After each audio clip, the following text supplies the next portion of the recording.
She said it just loud enough for half the cabin to hear. Well, if it isn't Dropout Dude. Fancy seeing you here. Her laugh hadn't changed. It still had that smug, metallic edge. The same one she wore the day she slid the divorce papers across the table with a Mont Blanc pen, probably a gift from a man she left me for.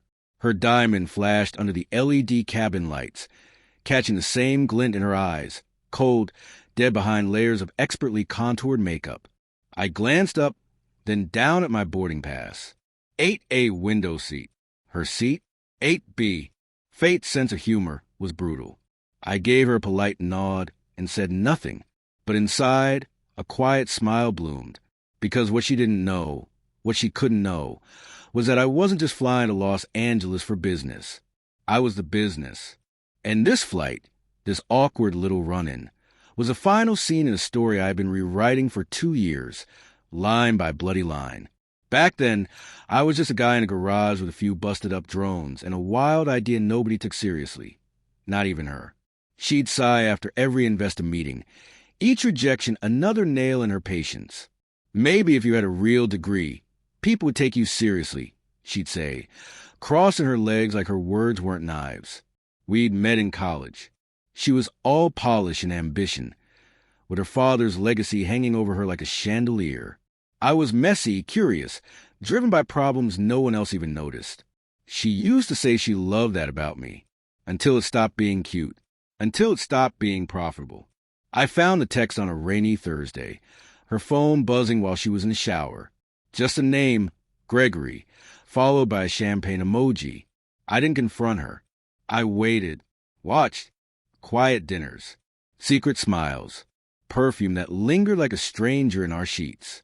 Then one night, she came home and sat across from me like it was a conference call. I think we've outgrown each other, she said. She got the house, the car, a new last name, Mrs. Gregory Toland, hedge fund royalty. I got called Dropout Dude by her friends. It stuck, even trended on Twitter for a while. But the thing about being underestimated, it buys you time. I disappeared into the shadows and started again. No noise, no selfies, just cold caffeine and a stubborn refusal to be forgotten. I built my drone software from scratch, a real-time, autonomous flight system for emergency logistics.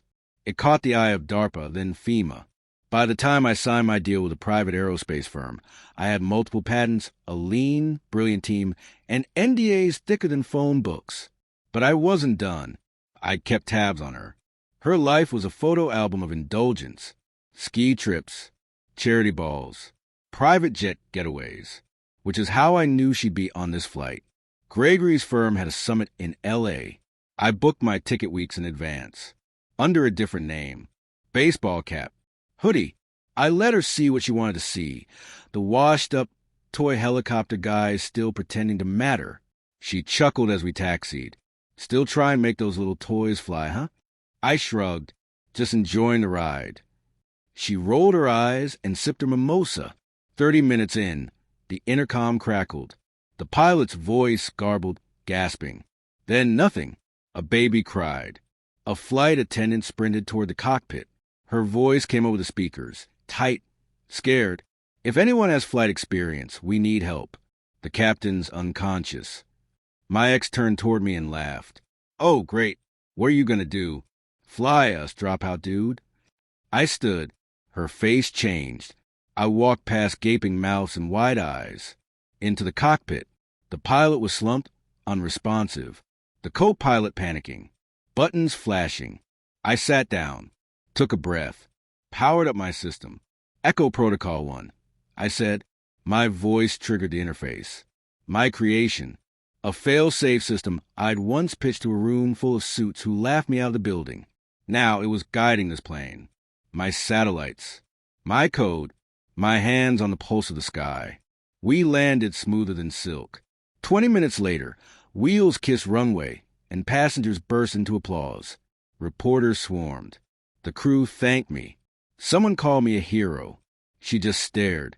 The next morning, every headline sang the same song.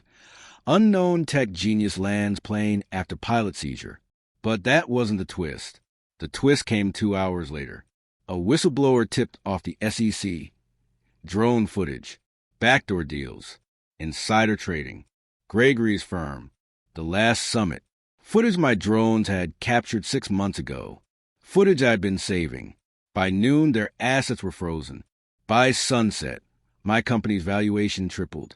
2 days later, I stood at the gate for my return flight. She was there. No makeup. No ring. Eyes wide. "You set me up," she whispered. I looked her dead in the face. "No," I said calmly. Asterisk. You handed me the match. I just let it burn. Asterisk. She didn't follow me onto the plane. I sat in seat 1A this time. Window. Same view. But this time the sky belonged to me. And I wasn't flying coach anymore.